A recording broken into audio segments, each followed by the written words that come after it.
मागच्या काळात मी ठिकठिकाणी जनता दरबार भरवले सभापती महोदय. मी पालघरला गेलो होतो. या बजेट बुक मध्ये लिहिलेलं आहे बुलेट ट्रेन विषयी सगळ्या पद्धतीनं भूसंपादन झालंय.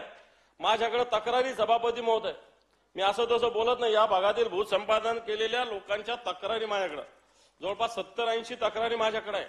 या तक्रारीमध्ये असं म्हटलेलं आहे की या आपलं सरकारने काय म्हटलं की महाराष्ट्रातील या बुलेट ट्रेनचं भूसंपादन जवळपास पूर्ण झाल्याचा उल्लेख आहे. शेतकऱ्याची या ठिकाणी सभापती महोदय फसवणूक झाली आहे. मी एकच शेतकऱ्याचं नाव घेतो, बाकी घेत नाही. माझ्याकडे 70-80 शेतकऱ्यांचे नाव आहे.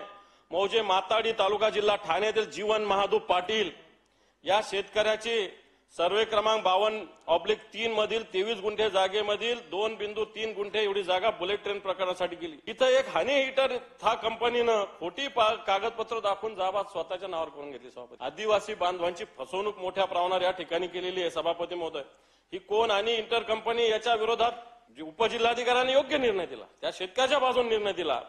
परंतु सभापती महोदय, या पाटील हे जे पाटील आहे यांना न्याय मिळाला पाहिजे.